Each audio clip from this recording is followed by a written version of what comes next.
اللہ تعالیٰ ایک رائی نیکی بھی ضائع نہیں کرے گا، اس کا پورا اجر ملے گا۔ یہ ہے معنی خوف اور امید کے درمیان کا، یہ نہیں کہ کرتے برے کام کراؤ اور یہ امید رکھو کہ نہیں ٹھیک ہے یار مجھے اللہ کی رحمت پر امید ہے۔ یہ اس کو امین صاحب امید نہیں کہتے، رجا اس کو غرور کہتے ہیں، فریب خوردہ ہونا، دھوکہ۔ یہ شیطان دھوکہ دیتا ہے کہ برے کام کرو اللہ بخشنے والا مہربان، بالکل غلط ہے، اس کو امید نہیں کہتے۔ امید تو یہ ہے کہ جیسے کسان جا کر ایک دانہ زمین میں بوتا ہے، بظاہر تو اپنے گھر کے میں جو دانہ تھا وہ بھی زمین میں دفن کرایا، جو ناواقف آدمی وہ تو کہے گا بیوقوف آدمی یار گھر سے دانے اٹھایا مٹی میں دبایا، مگر لوگوں کو پتا ہے اور اس کو بھی امید ہے کہ نہیں ایک کے 700 گنا ملیں گے۔ تو اللہ کی رحمت سے امید کا معنی یہ نہیں کہ برائیاں کرو اور امید رکھو، یہ ہے کہ نیکی کرو نا، چھوٹی سے چھوٹی بھی، ذکر کیا، خیرات کی، نفل پڑھے، یقین جانو کہ تمہارا رب جو ہے نا شکور علیم ہے، وہ جانتا نیکی اور بڑی قدر کرے گا، کروڑوں گنا تمہارے اندازے سے زیادہ دے گا۔ یہ امید ہے، یہ امید کوئی نہیں کہ برائی کر کے پھر رکھو امید کہ اچھا اللہ بخش دے گا، یہ فریب خوردگی ہے، بیوقوفی ہے، شیطان کا دھوکہ۔ تو خوف کا موقع کہاں ہے کہ گناہ کا ارادہ پیدا ہو، ڈر جاؤ کہ کوئی چھڑانے والا نہیں آئے گا وہاں، اور نیکی کا ارادہ پیدا ہو تو پورے شوق سے کرو کہ اللہ سے کوئی نیکی ہو، ما تفعلوا من خیر یعلمہ اللہ، کوئی نیکی بھی ہم کریں گے تو ہمارا رب جانتا اور وہ پورا انعام دے گا۔ یہ معنی ہے اس کا کہ امید اور خوف کے درمیان رہو۔ یہ کوئی نہیں جیسے لوگوں نے بنا لیا کہ برے کام کرتے رہو اور امید رکھو نہیں خیر ہو جائے گی، یہ دین سے پھٹا، بالکل اللہ کی کتاب اس کی گواہی نہیں دیتی، نہ اللہ کے رسول کا یہ منشا۔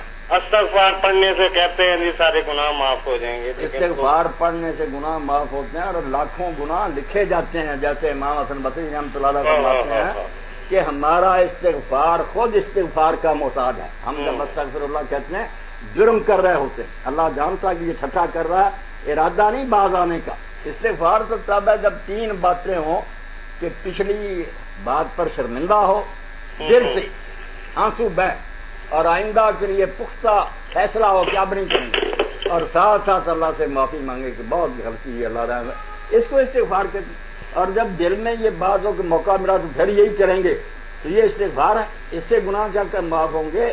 استغفار ہونا یحتاج الاستغفار، ہمارا تو استغفار بھی محتاج ہے کہ ہم اس پر بھی اللہ سے معافی مانگیں، وہ بھی ہم غلط کر رہے ہیں۔ بالکل صحیح۔ چلے بہت شکریہ امین صاحب آپ کے کال کرنے، بڑا شکریہ جی آپ کا جواب۔ یہ سوال تھا اسامہ کی بات، تو 3 دن ناراض ہونے کی بات ٹھیک ہے، باقی جو بچہ پوچھ رہا کسی کو نہیں خبر تھی تو جس کو خبر نہ مسئلہ کی اس پر کوئی گناہ عائد نہیں ہوتا، جب پتہ چل جائے پھر عمل کرنا چاہیے۔ السلام علیکم،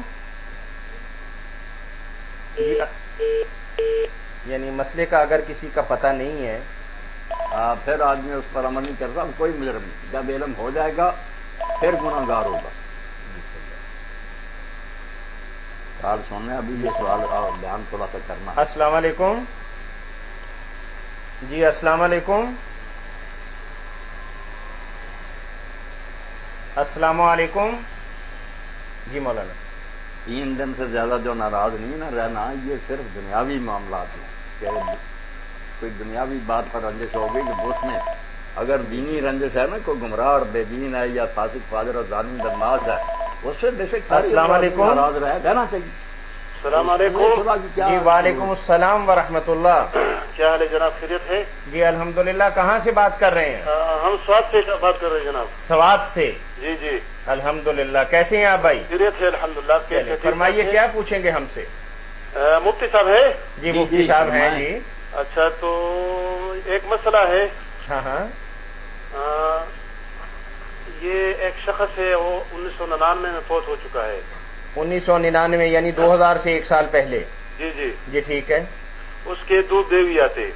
2 بیویاں ہیں اس کی؟ جی جی۔ ایک بیوی سے صرف ایک بیٹی ہے، ہاں ہاں، اور دوسری بیوی سے ایک بیٹا اور 2 بیٹی ہے۔ ٹھیک ہے۔ اور بیوی ابھی دونوں فوت ہو چکے ہیں۔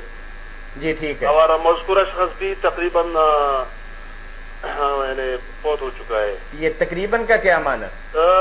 تقریباً کا مطلب یہ کہ 99 سے لے کر یعنی 6 سال تک تقریباً ہو چکا ہے نا۔ اچھا، فوت ہو چکا ہے، ٹھیک ہے، فوت ہو چکا ہے۔ جی جی۔